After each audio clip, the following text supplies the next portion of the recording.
President Joe Biden, for the first time since the start of the war in Gaza, threatened to condition support for Israel's offensive there, saying U.S. policy could change if Israel doesn't take concrete steps to protect civilians and aid workers. Biden's warning follows an Israeli airstrike that killed 7 aid workers and was relayed during a phone call on Thursday with Prime Minister Benjamin Netanyahu.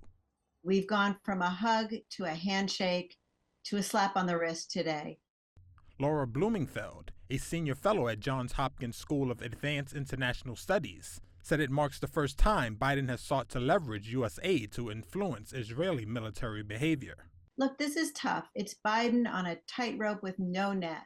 He's caught in political crosswinds. From the left wing of his party, they're saying condition aid, remove yourself from your all-out support for Israel. And then from the right, especially in Congress, the Republicans are threatening to blast him because they'll accuse him of weakness. I think the most important thing here is to set clear red lines. So if Biden can say, here are the lines, do not cross them, there will be consequences, that gives him credibility and leverage and leadership. The White House had described Biden as outraged by the attack that killed World Central Kitchen aid workers. Systematically, car by car. The group's founder, celebrity chef Jose Andres, told Reuters in an interview Wednesday that the attack had targeted his aid workers deliberately. Israel must meet this moment. In Brussels, U.S. Secretary of State Antony Blinken said the attack on aid workers this week must be the last, and that humanitarian aid must be surged into Gaza. If we don't see the changes that we need to see, there'll be changes in our own policy.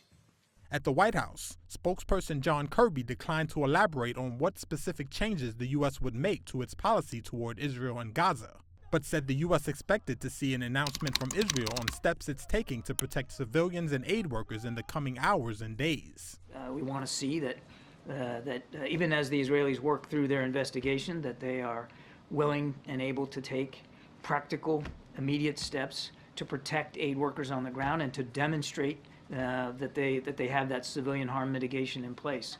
Israel said on Thursday it would adjust tactics in the Gaza war, after describing the attack as the result of a misidentification, and that findings from an investigation would be made public soon.